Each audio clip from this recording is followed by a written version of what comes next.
السلام عليكم ورحمة الله وبركاته. ازيكم يا حبايبي؟ عاملين ايه؟ وحشتوني. النهاردة هعمل لكم وصفة سهلة، وصفة سريعة، وصفة حلوة للفتة. هنعمل مع بعض الفتة بتاعتنا المصرية الأصيلة بشوية تركات كده هتودي طعم الفتة في حتة ثانية، وهتخليها كمان الطعم غني اكتر، ومفيش اجمد من كده ولا اجمل من كده. كل سنة وانتم طيبين. عيد مبارك عليكم. ربنا يا رب يعود عليكم الأيام كلها بخير وبالخير واليمن والبركات وبالفرح والسعادة. وكل واحد بيتمنى من ربنا حاجة ربنا يحققها له. كل واحد دعا دعوة يوم عرفات كده إن شاء الله تتقبل منه، وإن شاء الله ربنا يتقبل الدعاء ويحقق لكم كل اللي بتتمنوه، ويحقق لنا احنا كمان كل اللي بنتمناه. هنعمل مع بعض الفتة بطريقة سهلة وبسيطة.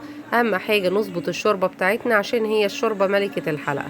ظبطنا شوربتنا وعملناها مظبوطة هتطلع معانا كل حاجة مظبوطة، والطعم الفتة مفيش أجمد ولا أروع من كده. معايا هنا الحلة فيها زبدة ومعلقة زيت، مسخنة المادة الدهنية بتاعتي كويس، وهنزل باللحمة اعمل لها صدمة علشان أقفل المسام بتاعتها. طبعا الفتة من الحاجات الجامدة جدا اللي كلنا بنحبها واللي ما بيختلفش عليها اتنين. في ناس بتحب الفتة بالخل والثوم بس، في ناس بتحب الفتة بالصلصة. انا عن نفسي بحب الفتة بالخل والثوم وكمان عليها شوية صلصة. النهاردة ان شاء الله هنعمل الخل والثوم وهنعمل الصلصة. للناس اللي بتحب خل وثوم بس هنقول لهم نعمل خل وثوم ازاي.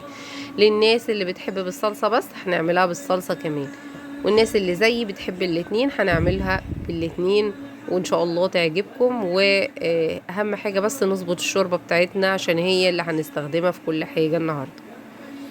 نزلنا باللحمة بتاعتنا. في الوقت ده انا قطعت العيش وهدخله يتحمص، حطيت عليه قطعة زبدة كده صغيرة زي ما انتم شايفين، وهدخله في الاير فراير ياخد معايا تحميصة حلوة. دلوقتي انا اللحمة هنا نزلت بعض من السوائل بتاعتها وبتاخد لسه التشويحة بتاعتها. هنزل بقى بالبهارات. البهارات بتاعتي بسيطة وسهلة. حبهان ورق لوري، وواحدتين من الفلفل الاسود الحصى، وحبة فلفل اسود ناعم، وواحدتين من القرنفل. والقرنفل اختياري، مش بتحبي طعم القرنفل ما تحطوش. كده كده اللحمة بتبقى طعمها حلوة من غير توابل كتير. اهم حاجة بس حبة الحبهان دول اساسي، والفلفل الاسود.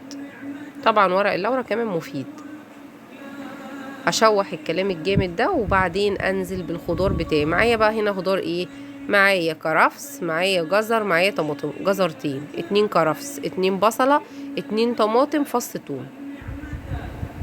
شوح الكلام الجامد ده وانزل عليه بقى بميه سخنه بتغلي. بعد ما تشوحوا كده تشويحه بسيطه انزل عليهم بالميه سخنه بتغلي، واغطي على الحله واسيبها تغلي تغلي تغلي لغايه ما تغلي شويه كده حلوين، وبعدين اوطي عليها النار عشان اللحمه بتاعتي تستوى كويس جدا. في الوقت ده كان العيش معايا اتحمص وطلع بالشكل الجامد ده.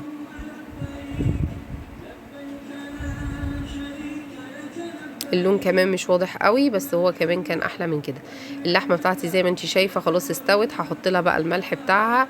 كانت هنا خلاص استوت، ورحت بقى ايه ملحيها التمليحه المظبوطه. شايفه قوام الشوربه عامل ازاي ولون الشوربه عامل ازاي.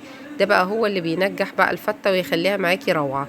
لو الشوربه حلوه ومركزه ومعموله مظبوطه وطعمها حلو تطلع معاكي اجمد طبق فته ممكن تاكليه في حياتك. وريحتها بقى مش عايزه اقول لكم، الريحه كانت جامده جدا.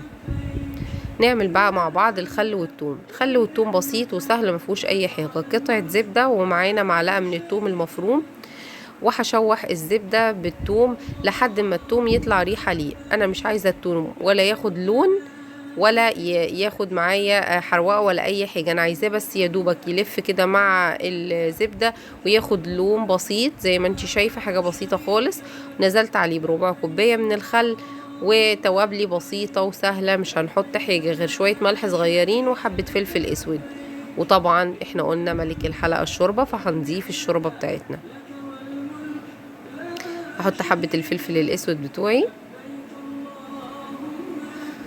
اللهم صل وسلم وبارك عليك يا حبيبي يا رسول الله، صلاة كما تحب وترضى وملء ما تحب وترضى. حطيت الفلفل الاسود وهنزل بالشوربه بتاعتي اللي هي احنا قلنا بقى الشوربه مظبوطه تطلع معانا شويه بقى خل وتوم، حاجه كده جامده. هحط كميه شوربه كبيره علشان هي دي اللي انا هسقي بيها الفته بتاعتي. يعني انا مش هسقي من الشوربه، خلاص انا خدت الشوربه بتاعتي اللي انا عايزاها على الخل والثوم، وانا هسقي بقى الرز بتاعي والعيش بتاعي بالشوربه دي اللي فيها خل وتوم. خلاص ديريكتامنتي كده خلاص دي كده الكميه المظبوطه اللي انا هسقي بيها الرز والعيش بتاعي. حلو كده، خلصنا الخل والثوم، ندخل على اللي بعده. يبقى تركه الشوربه بتاعتنا دي مع الخل والثوم، وظبطنا ملحنا، حطينا فلفل اسود، وما نشوحش الثوم جامد كده، الخل والثوم يطلع معاكي اخر جمدان. نعمل بقى الصلصه بتاعتنا. برضو معانا معلقه زبده وحاطين عليها معلقه من الثوم. هنشوح الكلام الجامد ده مع بعضه، واول ما اشم ريحه الثوم هنزل بمعلقتين من الخل، معلقتين بس من الخل، مش هكتر يا جماعه الخل في الصلصه، هي معلقتين بس. في الوقت ده هنزل بصلصه الطماطم بتاعتي، وكميه حلوه كده من صلصه الطماطم، وتوابلي بسيطه وسهله. هحط معلقه من الكزبره ونص معلقه من الفلفل الاسود. يبقى التوابل بتاعتي ايه؟ معلقه من الكزبره ونص معلقه من الفلفل الاسود. الكزبره بقى مع شويه الصلصه دول حاجه كده جامده، تودي بقى الصلصه في حته تانية. وهنزل عليهم بالملح بتاعي وربع معلقه من السكر مع الصلصه، عشان احنا حاطين خل كمان. اول حاجه بيشيل الحموضه طبعا بتاعت الصلصه، وكمان بيدي طعم كده مسكر قوي قوي قوي في الصلصه. ربع معلقه من السكر هيظبط معانا القوام، هو دي ربع معلقه السكر. هنا كانت غلت معايا، وريحه بقى التوابل بتاعتي مع الثوم مع الخل. انزل بقى بشويه الشوربه بتاعتي الحلوين المحترمين اللي هيظبطوا معايا قوام الصلصه وطعم الصلصه. مغرفتين 3 من الشوربه. زي ما قلت لك الشوربه طبعا حاجه جامده وطعمها جامد، كانت خرافه بصراحه. اقلب صلصتي الجامده واسيبها تغلي وتتسبك تسبيكه كده بسيطه، واشيلها ونشوف المرحله اللي بعدها هنعمل ايه. خلاص كده هنا بقت معايا مظبوطه 100%.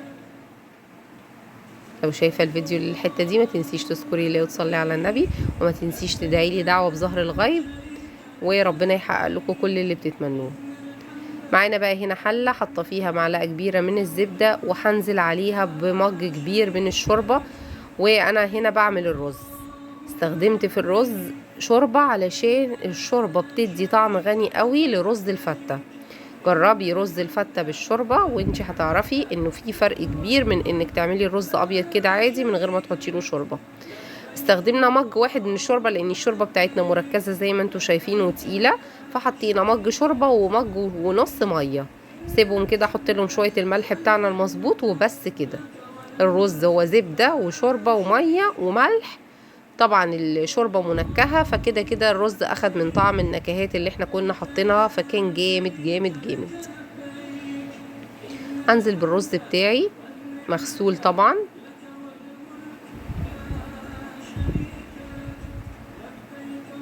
واسيب الرز بتاعي يستوى. وبعد كده بقى انا خلص كده، دي كانت اخر مرحله في الفته. هطبق بقى الفته كلها على بعضها. الفته بتاعتنا بنحط لها العيش من تحت وبعدين الرز، ونزلت عليها بالخليط بتاع الشوربه والخل والثوم، وبعدين الصلصه على الحروف زي ما انت شايفه، وبقيه العيش حطيته على الحروف المقرمشه، عشان طبعا احنا بنحب طعم العيش المقرمش، يبقى حبه كده مبلولين بالخل والثوم وحبه يكونوا مقرمشين. وحطيت اللحمه بتاعتي ونزلت عليها بمعلقه كبيره من صوص الطماطم اللي احنا عملناه بالخل والثوم. حاجه كده جامده روعه سهله وسريعه بجد. الفته جامده جدا يا جماعه، لازم تجربوها بالطريقه دي. تركه الرز اللي احنا حطيناه وعملناه بالشوربه، والتركات اللي احنا عملناها في الخل والثوم والصلصه، بتودي طعم الفته في حته تانية. حاجه كده جامده. اللهم بارك. كل سنه وانتم طيبين. لو عجبك الفيديو ما تنسينيش من دعوه حلوه من القلب، ولايك وشير وسبسكرايب للقناه، وبون ابيتي.